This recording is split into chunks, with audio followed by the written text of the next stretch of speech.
ასობით მოქალაქე კვლავ არის შეკრებილი მელიქიშვილის გამზირზე, იქ სადაც მდებარეობს ქართული ოცნების თბილისის მერობის კანდიდატის კახი კალაძის საარჩევნო შტაბი, უკვე შტაბი 3 სექტემბრიდან ყოველდღიურად აქ იკრიბებიან მოქალაქეები. დღეს მათი შეკრების მიზეზი და მიზანი არის გააგონონ ის, რომ გუშინდელი ძალადობრივი ქმედებები, როგორც საპოლიციო ძალების, ასევე უცნობი პირების მხრიდან, რომლებიც არიან ქართული ოცნების მხარდამჭერები, მათი თქმით, დაგმონ. სწორედ ამის გამო შეიკრიბნენ დღეს მოქალაქეები კიდევ ერთხელ მელიქიშვილის გამზირზე. სულ რამდენიმე წუთის წინ გადაიკეტა გზის სავალი ნაწილი, საავტომობილო ნაკადი, საავტომობილო გზა უბრალოდ აქვს სრულად დაკავებული აქციის მონაწილეებს.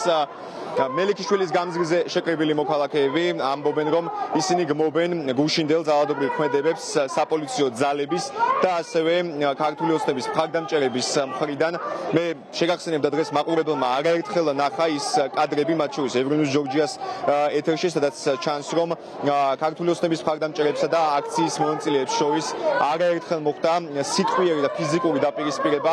თავს დაეხსნენ მათ შორის მედიის წარმომადგენლებსაც, ჟურნალისტებს, როგორც ქართული ონლაინ გამოცემებიდან, მათ შორის პუბლიკიდან, ასევე ნაცემი არის უნგრელი ჟურნალისტი, რომელსაც ცხვირი გაუტეხეს, ის სასწრაფო სამედიცინო დახმარების ეკიპაჟმა გადაიყვანა სამედიცინო დაწესებულებაში, ინგოროყვას კლინიკაში. 4 პაციენტი მიიღო ამ კლინიკამ გუშინ საღამოს. აქედან 2 გაიწერა, 2 რჩება სტაციონარ განყოფილებაში და მათი ჯანმრთელობის მდგომარეობა არის დამაკმაყოფილებელი. უნდა ითქვას, რომ ვიდრე აქ საპროტესტო აქცია დაიწყებოდა, მოქალაქეები შეიკრიბნენ თბილისის საკონცერტო დარბაზთან, ფილარმონიის მიმდებარე ტერიტორიაზე და უკვე შეინიშნებოდა სამართალდამცველების მობილიზება დაახლოებით 19 საათიდან.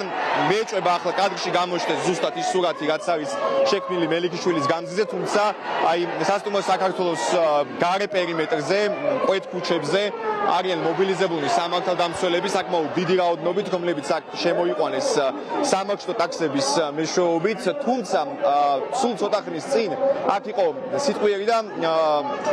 სიტყვიერი დაპირისპირება აქციის მონაწილეებსა და შტაბში მყოფ ქართული ოცნების მხარდამჭერებს შორის, რა დროსაც სამართალდამცველები გაერიდნენ ამ ტერიტორიას, ისინი გაერიდნენ საარჩევნო შტაბის მიმდებარე პერიმეტრს და გადაინაცვლეს მელიქიშვილის გამზირის მეორე მხარეს, რაც როგორც აქციის მონაწილეები პირად საუბრებშიც ამბობენ, არის უცნაური, რადგან ისინი მოუწოდებენ სამართალდამცველებს, რომ პირიქით ხელი შეუწყონ აქციის მონაწილეებსა და ქართული ოცნების შტაბში მყოფ პირებს შორის სიტუაციის განმოკვას. მე აქ სხვადასხვა შედახილია, ჩვენ მუშაობ პირდაპირ ეთერში და ამიტომაც შეუძლებელი არის იმ ლექსიკის გაფილტვა, რაც იცის როგორც აქციის მონაწილეების მხრიდან, ისევე შტაბში მყოფი პირებისგანაც.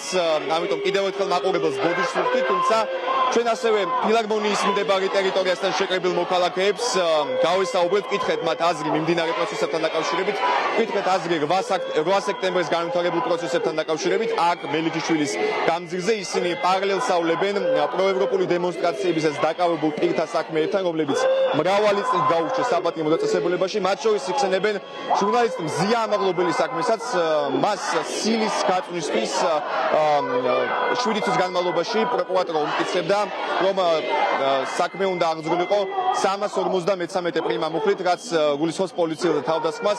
თუმცა აქციის მონაწილეებმა გაიხსენეს ისიც, რომ გუშინ ქართული ოცნების მხარდამჭერების მხრიდანაც უცნობი პირებისგანაც ბოთლების სროლა საკმაოდ ხშირი იყო. პოლიციელების ფიზიკური შეუგაწყობა, რაც მათი შეფასებით შეიძლება დახასიათდეს როგორც პოლიციელზე მიზანმიმართული თავდასხმა, თუმცა განმარტავენ, რომ არ არის ამ საქმეებზე დაწყებული გამოძიება იმის მიუხედავად, რომ შინაგანსაკუთრების სამინისტრომ გაავრცელა განცხადება, რომ 126 მუხლით, ჯგუფური ძალადობის მუხლით დაწყებულია სამართალწარმოება, თუმცა დღესვე დაკონკრეტდა, რომ კიდევ ერთი მუხლით ამჯერად ქართული ოცნების სარჩელის საფუძველზე დაიწყო გამოძიება უკვე 162 მუხლით, რაც საარჩევნო პროცესში და საარჩევნო აგიტაციაში ხელშეჩლას გულისხმობს. შეგვიძლია მანამდე ამ კომენტარებს მოусმენთ ახლა პირდაპირ ეთერში. ზოგადად ჩვენ ქვეყანაში ყველაფერი ორმაგ სტანდარტთან არის უკვე დაკავშირებული. ვიღაცა შეუძლია რესტორანში შევარდეს იარაღით და დაემუქროს ვიღაცას ან სულაც გაისროლოს აერში და პასუხი არ მოეთხოვოს იმის გამო რომ ვიღაც სახლობელია. ვიღაცა შეუძლია ბასლაინში იაროს მანქანით, იმიტომ რომ სადღაც თანამდებობაზე მუშაობს და ჩვენ ბორბალი რო გადაგვისდეს დაგვაჯარიმებენ. ვიღაცა შეუძლია პოლიციას ბოთლი მოარტყას მუჯლუგუნი და რეაქცია არ აქვს. ვიღაცა დაჭმუჭლულ ქაღალდს რო ესურის, იმის გამო ციხეში უშვებენ. ერთადერთი ახლა რაც დარჩათ, აი რომ ძალაზე შეაშინონ ეს ხალხი და ათქმევინო რომ მე მგონი მაინც არაფერს აზრი არ აქვსო. და აქ იმიტომ ვდგავართ ახლა ამდენი ხალხი და კიდევ მეტი ვიქნებით დარწმუნებული ვარ, ახლა დაიწყოს აქცია რომ უთხრათ რომ ეს ძალადობა არათუ შეგვაშინებს, გამოიყოს კიდევ უფრო მეტ ადამიანს. და რა ვიცი, აი ვნახოთ ვისი აჯობებს. ეპიცენტრში ვიყავი მე კიდევ, დროშა გამომგლიჯეს, ლამის თავზე გადამამტვრიეს. ჩემ წინცემე ჟურნალისტის საერთოდ უწყინრად იდგა ის ბიჭი. არა მარტო ქალებზე ყველაზე ძალადობდნენ, ვინც კი შეხვდებოდა, მსგავსი არაფერი მინახავს. ბერდები ქალი და მეც ყოფილი თანამშრომელი ვარ და ტიტუშკებმა ცემეს პოლიციის თანამშრომლები. კრიმ პოლის ფორმაში ჩაცმული ტიპები ცემეს და მე ისინი ერთთან ბავში რო იყვნენ, კიდე მისი თანამშრომლები ამშვიდებდნენ იმის მაგივრად რომ დაეკავებინათ ან რამე ეკრით. რა დროს არ მოვსწრები ვარ, ბნელს 90-იანებსაც მოვსწრები ვარ, ისწავლობაც მინახავს, ისიც, მსგავსი არაფერი მინახავს. ასეთი პატივა აყრილი, ასეთი როგორ ვთქვა, დამცირებული პოლიცია ცხოვრებაში არ მინახავს. აი აქთან ფლაგი უმრავლესობა ადამიანების ვინც აქ დგავართ ამდენი წლებია და ელემენტარულ სამართალს ვითხოვთ, არ ვიძახით ახლა ჩვენ რაღაცა სასწაულებს და საოცრებებს. ძალიან ელემენტარულს ვითხოვთ, იმასაც კი უგულებელყოფენ. მე ვშდება შტაბეჭდილება, რომ ის ადამიანები ჯერ არ უთქვათ, მაგრამ ის ადამიანები ისე გვიყურებენ ჩვენ, როგორც ნაცისტურ გერმანიაში უყურებდნენ ებრაელებს. მათ ერქვათ უნტერმენში. ანუ არა ადამიანი, შეუმდგარი ადამიანი, ნახევრად ადამიანი. შესაბამისად, მასზე არ ცდილდებოდა ადამიანის უფლებები, რაღაცა საარჩევნო ხმა არ ქონდა და ასე შემდეგ, ქონების უფლება არ ქონდა. ვიდივართ მაგეთკენ თუ დროზე არ დავამხეთ ესენი. მე წინ ვიცი რომ რამხელა გამარჯვება გველოდება და ასევე გველოდება ძალიან დიდი სასამართლო პროცესები. ისე ვეღარ დასრულდება ეს პროცესი, როგორც წლების განმავლობაში სრულდებოდა. ეს იქნება პრეცედენტი საუკუნის განმავლობაში. აქ ასევე იმყოფებიან მელიქიშვილის გამზირზე ქართული ოცნების საარჩევნო შტაბთან პროევროპული საპროტესტო დემონსტრაციების ეს დაკავებულ პირთა ოჯახების წევრები, მათ შორის ასევე ის პირებიც, რომლებიც გაათავისუფლეს ამ შემთხვევაში ოკუპაცია იყო რამდენიმე წამის წინ ამ ტერიტორიაზე. ისინი აპირებენ განცხადების გაკეთებასაც ქართული ოცნების საარჩევნო შტაბთან.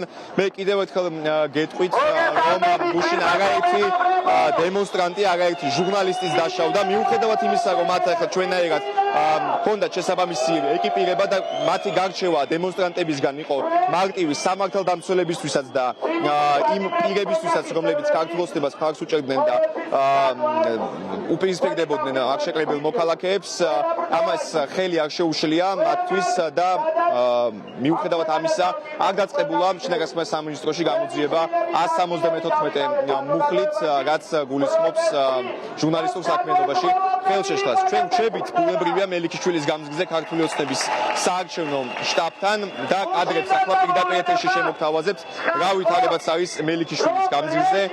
რჩებიან მოქალაქეები და აქ რჩებიან ასევე სამართალდამცველები, პოლიტიკოსები, სამოქალაქო აქტივისტები. მაგრამ ვერ ეხება, იმიტომ რომ ქართული საზოგადოება ერთიანია თავის მოთხრებაში, რომ ქულილებების როა მოსული ამ ქვეყანაში და რეჟიმის სასულისკეები დათვლილია.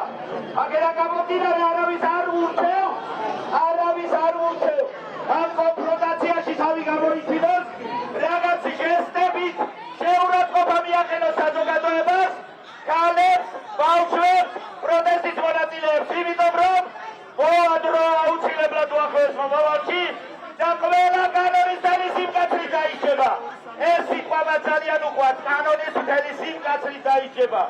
მე კახი გალაძის სიტყვებით მინდა გითხრათ, თქვენ ოცნების ხოცების წარმომადგენლებს, რომ კახი გალაძეს ასეთი თქმა უყვარს, რა გთხოვთ დრო, აი ესე მინდა გითხრათ თქვენ რა გჭირთ მართლა აგონიაში რო ხართ ვიცით მაგრამ მორალი სად დაკარგეთ ქართველობა სად დაკარგეთ მანდილოსის ქალისადმი პატივისცემა სად დაკარგეთ დედა არ გყავთ და არ გყავთ მეგობარი ქალი შვილი არ გყავთ გოგო ვინ ხართ რა მანქურთები ხართ საიდან გაჩნდით როდის გაიზარდეთ როდის აღმოჩნდით ამ საზოგადოებაში თქვენ მეორე მინდა კიდე ისევ კახი გალაძეს უთხრა ნუ იმუქრები არავის არ ეშინია შენი და მეუხერხულობა თორე თქვენი აჯარი